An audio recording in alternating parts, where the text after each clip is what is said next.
The moment a lost child turned a CEO into a hero. Snow hammered the city like 1,000 needles, piercing every surface. Cars slowed, lights blurred, and the streets disappeared beneath a blanket of white. Inside the glass tower of Hale Global Enterprises, the world looked cold, small, and distant. Yet at the very top floor, power raced decisions faster than any storm could stop. But everything changed with 4 trembling words from a child. "Sir, my mom didn't come home last night." The girl's voice was soft, but it struck like lightning inside the executive boardroom. The CEO, Ethan Hale, turned from the projection screen. Everyone else ignored the sound as if it were only a breeze. But Ethan heard despair. He heard fear. He heard something he could not turn away from. The board meeting was intense. Hale Global was planning to acquire companies across 3 continents. Ethan Hale, confident, brilliant, wealthy beyond imagination, was known for his discipline. Nothing interfered with business. Not calls. Not distractions. Not personal matters. Yet there she was, a tiny girl, no more than 7, standing by the door in worn boots soaked with melting snow.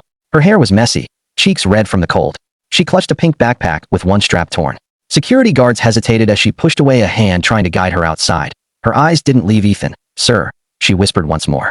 "My mom didn't come home last night." The room froze. A few executives cleared their throats impatiently. They whispered things like, "Who let her in? This is ridiculous. We have a billion-dollar merger to finalize." Ethan stood, raising a hand for silence. For the first time in his career, he walked away from a meeting without finishing. "What's your name?" Ethan asked gently, kneeling down to the girl's level. "Lily," she replied, shivering. "And your mom?" "Sarah. She works here. She cleans the building sometimes at night. But she didn't come home. She didn't pick me up from Mrs. Patel's apartment. I waited. She never came." Her voice cracked like thin ice that Ethan's chest tightened. Sarah. He recognized that name. He'd seen her once or twice. Quiet. Always tired. Cleaning offices late at night when most employees never noticed. "Did you call anyone?" he asked. "I tried calling her phone, but..." Lily shook her head. "It's turned off." Executives muttered judgments behind them. "She's just irresponsible. She must have run off. Probably some bad habit. These people always..." Ethan spun around, eyes deadly cold. "Enough." The room fell silent, terrified of their boss. Ethan turned back to Lily. "Your mom wouldn't leave you," he said firmly. "We'll find her." Security checked logs. Sarah had clocked in last night, but never clocked out. Cameras revealed she entered the elevator with cleaning supplies, but there was no footage of her leaving the building. Somewhere inside this giant skyscraper, she had disappeared. The snowstorm worsened outside. Roads closed. Police were busy with accidents. No one could come right away. The building felt enormous, cold, and dark beneath the CEO's polished surface. "Lily," Ethan said, "you're staying with me. We're going to search." Lily nodded, clutching Ethan's coat sleeve. For a man who never allowed emotional closeness, that small gesture was oddly grounding. Together, they searched every hallway, every janitor room, every storage closet. At first, it felt like a desperate game. Then, it turned frightening. They found Sarah's cleaning cart tipped over. Her gloves lay on the floor as if dropped in a rush. Lily began to cry quietly. Ethan crouched beside her. "Listen to me. Your mother is brave. She didn't leave you. Something happened, and we're going to help her." Maintenance records showed something strange. A service elevator had moved at 3:07 a.m., even though no one had access at that hour except a few restricted staff. Ethan followed the trail down into the underground parking level. The air was freezing, damp, echoing with drips from overhead pipes. It felt like stepping into another world, one nobody ever thought existed beneath a luxurious corporate empire. At eye in the corner, faint scratches marked the concrete floor. Then they heard it, a muffled sound, a cry. Lily darted ahead. "Mom!" Ethan grabbed her quickly, safety first. But when he turned on his phone's flashlight, he saw something no CEO expected to find in his own building. Sarah, bound with rope, lying behind stacked crates near an old maintenance room. Her face was bruised. She looked exhausted but alive. "And Mom!" Lily sobbed, running into her arms. Sarah cried in relief, hugging her daughter fiercely.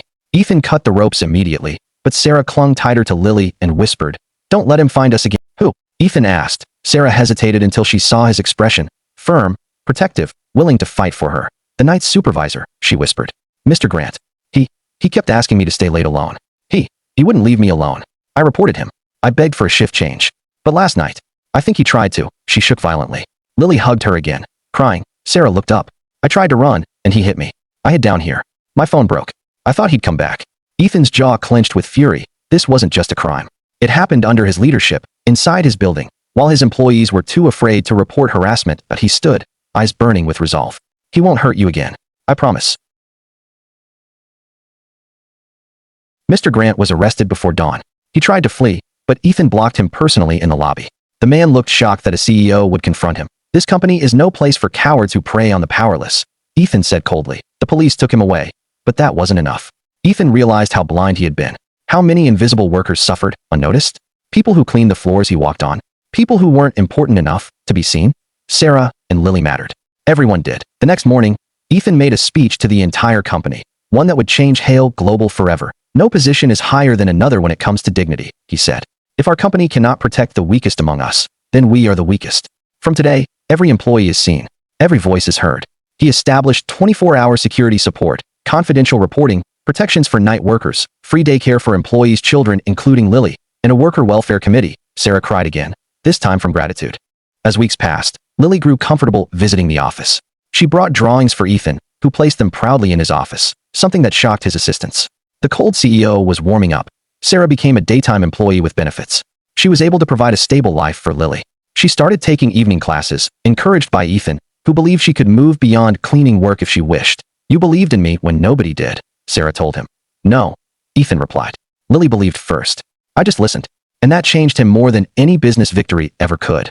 Final message. A storm that brought light. The night storm had been brutal and terrifying, but it revealed something powerful.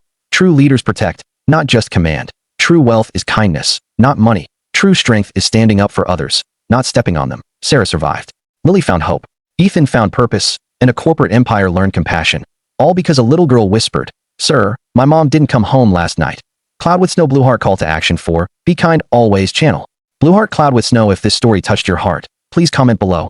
Backhand index pointing right. Should Ethan help more workers' families like Lily's? Backhand index pointing right. What would you do if you saw injustice at work? Glowing star. Your comment can inspire others. Red heart. Remember, be kind always. Thumbs up like this video. Bell. Subscribe to Be Kind Always. Speech balloon. Share kindness in the comments. Together, we spread stories of hope. Blueheart sparkles. On Mia's 8th birthday, she blew out her candles and then hugged Daniel tightly. You didn't just save my mom, she whispered. You saved me too. Daniel smiled, voice thick. No, Mia, you saved me. Elena watched them, tears glistening, and whispered, sometimes the family we find is the one we needed all along. Daniel nodded. And with that, his journey came full circle. A life once consumed by deadlines now filled with love, purpose, and humanity. White medium star. Final message for your YouTube audience. If you're listening to this story right now, please take a moment to comment below. Tell us. Sparkles, what part touched your heart the most? Sparkles, do you believe small acts of kindness can change a life? Your engagement helps this channel grow, reach more hearts, and spread positivity. And if you felt moved by this story, backhand index pointing right. Hit like backhand index pointing right. Subscribe to the channel backhand index pointing right and turn on notifications. This is Be Kind Always, reminding you, kindness costs nothing, but to someone, it may mean everything. If you want, I can also create white heavy checkmark SEO package for this story, white heavy checkmark YouTube tags plus hashtags, white heavy checkmark thumbnail prompts, white heavy checkmark chapter-wise picture prompts. Just ask.